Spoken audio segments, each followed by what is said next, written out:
Hello everyone, this is Pirotess, and welcome to episode 4 on the 5by5craft server. Since we built that store new player free stuff kiosk at spawn last episode, I thought we would start out today by checking this out to see how well they're doing. Free stuff, and whoa, this was very well received. I think we had 9 beds last I checked. 6 people needed beds. That's great. I'll have to restock those. Looks like the crops are in order. Nothing special with the potion chest. Alright, let's head over to the store and check it out. As you can see, I have added some chests with goodies to sell on both sides, some potions over here. What I'm most interested in seeing is just how many diamonds I have waiting for me in my till. Whoa, 15! That's actually a lot better than I expected. What did people buy? Alright, let's check this out. I'm really curious about a lot of that's from potions. Let's see. Brewing stands. Yes, somebody took a brewing stand. Ender chest. Yes, somebody took an ender chest. Those were 2 diamonds. Some glass. Definitely a couple pieces of packed ice. And yes, some black wool. Somebody bought that. What about dye? No, I think that's what it looked like when I was last here. Alright, potions. Yeah, no surprise. Strength and fire resist. Totally expected that. And a few more of the potions from the other side. So that is excellent. It seems that my store is doing very well. Let's check and see if I have any comments or special order requests. Page 2, and that looks like no comments, no special order requests, but that's okay. It's only been a few days. Now that people know where the store is, I'm sure there will be more people coming in, and overall I'm very pleased with how the store is doing. Meanwhile, let's get on with the episode. So I'd like to spend this episode working on my base, but I'm going to want an iron farm and a villager trading post on site, and it's going to take a while to breed those villagers. Since I'm going to be here for a couple hours at least building the pyramid anyway, I figure it makes sense to get some villagers here first so they can be breeding in the meantime. I do have that villager breeder from episode 2, but it's like 1,500 blocks away, and our nether tunnels aren't secured and they don't have rails, so I figure I'm just going to really quick build a simple mob spawner and hope I get some zombie villagers to convert. Most mobs in Minecraft only spawn in low light levels, so what I'm building here is basically just a big dark area. Too high so mobs have room to spawn. Nothing complicated, just a temporary little dirt structure, and I'll tear it down after I get some villagers. Meanwhile, I just got a very well-timed offer from Cocomix to remove this mountain here on the right for me. Remember, this whole area is in the way of where the pyramid's going to go, and I can't physically put it here until all of this is gone. I've spent, I don't even know how many hours mining this down, 3 or 4 at least, but as you can see, there's still a lot left to go. It's like 10 to 15 Y levels, and, well, that right there is the halfway point. So 10 to 15 by probably 40 by 15. Yeah, that's still a lot of mining to do. Let's get down here and see much. Yeah, it looks to me like he's probably a little more than halfway already. Yeah, definitely more than halfway. So he's making really, really good progress. But as you can see, yeah, there's still a lot to go. Well, thank you, Coco. That is a great big help, and I will get out of your way and let you get to it. Meanwhile, let's get back to our mob spawner and see if it spawned any zombie villagers for us.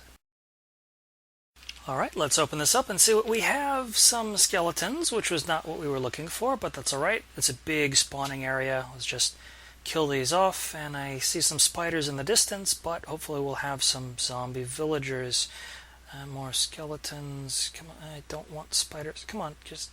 Oh, very good. Zombie villager. Come with me, zombie villager. No, not you. I meant the zombie villager, not the skeleton. Come on. Alright, let me kill the skeleton first. Die! No, really. Die. You can die now. Die. Die? Okay, good. Dead skeleton. Alright, so I just need to get this zombie villager back to the holding area that I have set up for him, and we can get him converted. This will be very good. This is my first time in here. I'm glad it was this fast.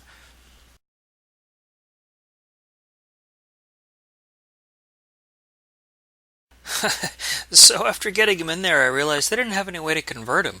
Fortunately, being the guy who runs the potion store, getting a splash potion of weakness wasn't too difficult, and I had an apple and enough gold for the golden apple on hand.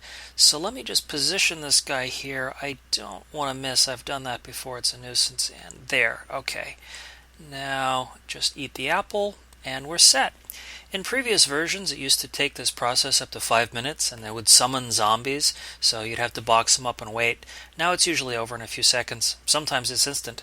I'm actually surprised it's taking this long. I guess I'll just keep running in circles until he decides to be a good little villager. Come on, oh, there we go. Cleric. Wouldn't have been my first choice, but that's fine. Now I just need to gather up one more and get them breeding. Hello everyone, it's been a couple days and I'm now back on 5by5craft to get some work hopefully on in my pyramid. I'm looking forward to that. And what's with the pigmen? Oh, bad! They're inside the glass. Alright, run away, run away. I'm not even fully healed. This is... Well, where'd they go? Oh, they went through the portal while they were chasing me. Alright, so they're on the overworld now. And that way is blocked. And yeah. Alright, well let's survey this. Let's see how bad this is. As long as the doors are closed, I guess I'm not in too much danger. I see more pigmen over here in the east tunnel.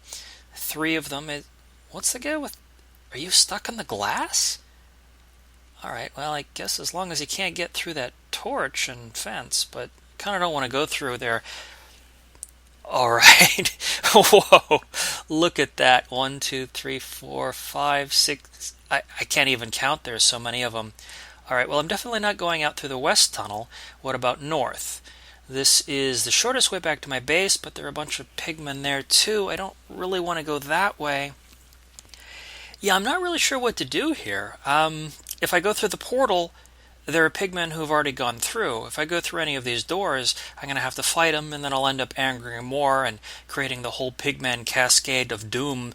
I don't really want to do that. But, okay, well, I might not really have any choice here. I don't know. West, east. That doesn't look all that terrible. I could probably run through. But again, I don't want to start a pigman anger cascade. We've dealt with those wars before. They're really bad. I don't want to be the cause of it. I think I'm just going to go through the portal. I've got a potion, I've got my sword. There's probably just 1 or 2, we should be fine. Well, that's not 1 or 2. Okay, well, that didn't go quite as well as planned. Well, alright. I guess I need to go get my stuff. No, no, bad! This is my base, this is supposed to be safe. Okay, I might have a problem here. They're spawn camping me. This is like World of Warcraft, Arathi Basin all over again. What am I supposed to do here? Alright, maybe if we just wait a little bit, they'll get bored and leave? I can hope, right? There's a spawn timer, and it's... okay, yeah. I guess I might not be recording today. Alright, sorry guys. I will check in again later. So I'm here in creative mode. I'd been planning to spend this episode building my base, but with pigmen as they are, securing the nether seems a lot more important right now, and it's only aesthetics that's keeping us from going ahead with that. Incidentally, for those who don't play on 5by5craft, wondering why I didn't simply tunnel out of that glass ball earlier, our nether hub is protected by a server mod, so I actually couldn't mine those blocks. So this is the design I've come up with for the north tunnel. We have 2 speedways, with rails for villager transport, and you'll notice that there's no ice. I've been watching some speed test videos and I don't think it matters anymore. Here's a 2-high passage both with and without ice, and trapdoors on each. If I run and jump a bunch, sure I can go super fast on the ice, but I can do the same thing without it and go just as fast. So I think what really matters here is not the ice, but it's the height of the passage. It's too high, and the trapdoor takes out I think 3/16. When you run and jump, the shorter the ceiling, the sooner you hit and come back down, and the trapdoor makes it even shorter. You actually can use 1 layer of snow to make it even smaller and still fit, but snow melts in the nether, so just the trapdoor should be enough. So back to the tunnel, let's notice a couple of things. First off, we have standard recessed pumpkin lighting hidden by tree leaves that blend in seamlessly with the green clay.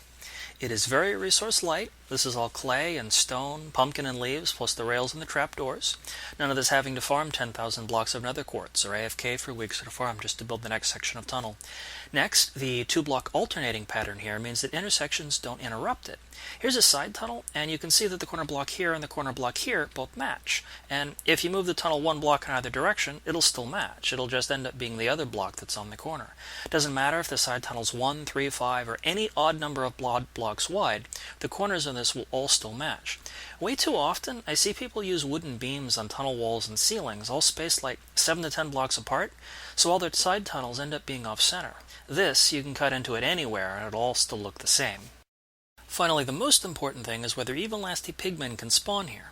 We have carpets nothing can spawn on, half slabs nothing can spawn on, and we have rails which mobs can spawn on, and we can't half slab them because rails can only be placed at full block heights. But Pigmen need a 2 block high area to spawn, and this is 2 minus the 3/16 of the trapdoor. We can walk through it, but nothing can spawn here. Now there is one weak spot, which is these corners. Unfortunately, I can't place a trapdoor here because they attach to the sides of the blocks, not bottoms, and there's nothing to it to attach to. We can stick a block there on the side, but that obstructs the passage, and if I remove it, we lose the trapdoor. So one option is to remove the rails in the corner and stick a half slab here. That turns every intersection into a rail stop anyway, and it makes it less than 2 blocks, so nothing can spawn there. That is probably what we'll do. So after all of that, CocoMix, my next door neighbor in the North Tunnel, says that my speedway design is wrong. I tested in creative, I've watched speed test videos with redstone timers, but he set up this track and he wants to race. That sounds fun, so here we are. 1, 2, 3, 4, 5, 6, 7.5. Okay, 7.5. Now let's test with ice. 1, 2, 3, 4, 5, 6, 7. Well, 7 versus 7.5. 1, 2, 3, 4, 5, 6, 7, 8, 9. That's a really big difference. All right, ice again. 1, 2, 3, 4, 5, 6, 7. Well, ice seems maybe 1, 2, 3, 4, 5, 6, 7, 8, 9. Ice does seem to be faster. I'm not sure. Well, let's race, and whoever goes first should have an advantage. So if I go first and he wins, that means he's right. All right, here we go. I'm in the lead, and he passed by me. All right, I guess CocoMix is right. We need ice in our nether tunnels. Back now live on 5by5craft. Here's the final result. I decided that the packed ice didn't really match the green, so I've swapped that out for blue clay and wool. We have our twin mine tracks, and unfortunately this didn't work out the way that I thought it would. I expected that we'd be able to pull the lever to depower the rail, then place a minecart on the powered rail, get in, pull the lever to make it go, but apparently it doesn't work that way. I'm not a big minecart guy, so I'll have to ask around to see if anyone has a better setup, but in the meantime we can just leave the rails powered, and of course they'll work as normal. Now, another thing that I don't usually do is build with wool. And you can see that there's a lot of it. This being the nether, you'd think it'd be a huge fire hazard, but it happens that on 5by5craft, blocks are undestroyable. Creepers can't blow it up. We can set them all on fire, and they'll never burn away. So the whole wool in the nether... Ooh, yeah, sneaky pigman leaking me in front of me. Anyway, the wool is not a problem here. Finally, we have some nice room for signs here at the intersections, and I think that this is going to need to be a sea lantern, but I don't have any, so a redstone lamp will do until I can make my way over to the Guardian farm. But that is all we have time for episode 4. I'm sorry I haven't built my base yet. I'll get to it, maybe next episode. But if you've enjoyed this one, please like and subscribe, and everyone, please let me know in the Hello Stormtrooper Binoc. Everyone let me know in the comments what you think of the North Tunnel design. This is Pirotess, signing off. I'll see you next time.